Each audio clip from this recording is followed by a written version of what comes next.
Akhirnya kuasa hukum pihak Brigadir J, Kamarudin Simanjuntak mengaku timnya diusir dari lokasi rekonstruksi pembunuhan Brigadir J. Kamarudin Simanjuntak kecewa, yang hanya bisa memasuki lokasi rekonstruksi adalah penyidik, tersangka, pengacara tersangka, kemudian LPSK, Komnas HAM, Kompolnas, Brimob dan lainnya. Ternyata kami menunggu sedemikian rupa, yang boleh ikut rekonstruksi hanya penyidik, tersangka, pengacara tersangka, kemudian LPSK, Komnas HAM, Kompolnas, Brimob dan lainnya, katanya, dikutip dari tayangan YouTube Kompas TV, Selasa tanggal 30 Agustus tahun 2022. Sementara kami dari pelapor tak boleh lihat, ini bagi kami suatu pelanggaran hukum yang sangat berat, lanjutnya lagi. Kamarudin mengatakan tidak ada makna daripada equality before the law. Sehingga, bagi Kamarudin, tidak akan mengetahui proses apa saja yang dilakukan di lokasi rekonstruksi tersebut. Daripada kita macam tamu tidak diundang mending kita pulang, katanya lagi. Saat ditanya apa alasan kuasa hukum Brigadir J tidak boleh masuk proses rekonstruksi, Kamarudin hanya mengatakan Dirtipidum Bareskrim Polri, Brigjen Pol Andi Rian berkata, pokoknya.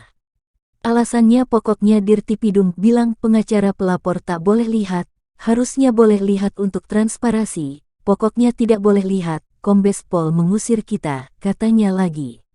Daripada kita diusir-usir tidak berguna lebih baik kita mencari kegiatan yang lebih berguna, pungkas Kamarudin.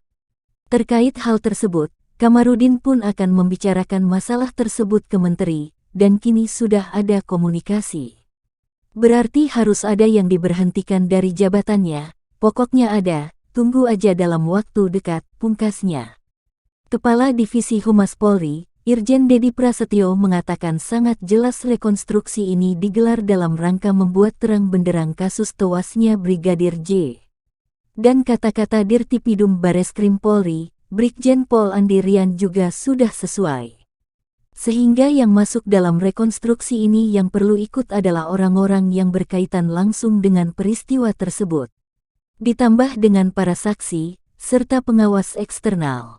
Sehingga yang diundang adalah 5 tersangka dan para saksi yang terlibat langsung dalam suatu peristiwa, kemudian ada pengacaranya, kemudian ada dari Jaksa Penuntut Umum JPU pengawas eksternal semua hadir Komnas HAM, Kompolnas, dan LPSK mendampingi langsung seluruh rangkaian adegan di 2 TKP, katanya.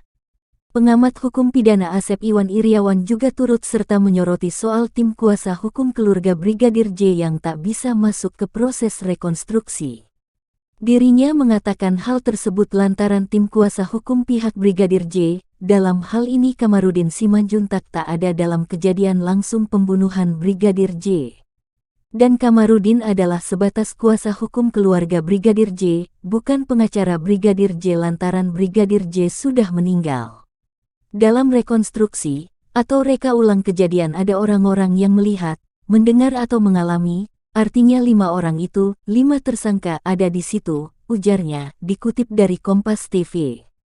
Sehingga kesesuaian reka adegan dari 5 orang tersangka tersebut. Kalau tidak ada di kejadian saat itu ngapain harus hadir? Jujur aja harus saya katakan, ungkapnya. Namun terkait adanya ucapan Kamarudin yang tidak bisa mengawal proses rekonstruksi, Asep juga memberikan penjelasan. Bahwa rekonstruksi tidak perlu dikawal, karena rekonstruksi ini merupakan bahan atau bagian dari proses penyidikan. Jadi kalau penyidikannya salah tidak benar atau dihentikan, berhak untuk diperadilan. Kedua kalau penyidikannya tidak benar JPU juga tidak mau membuat dakwaan karena bisa fatal, umpamanya. Di pengadilan pun nantinya pengacara pihak Brigadir J tidak bisa didengar pernyataannya, karena bukan saksi.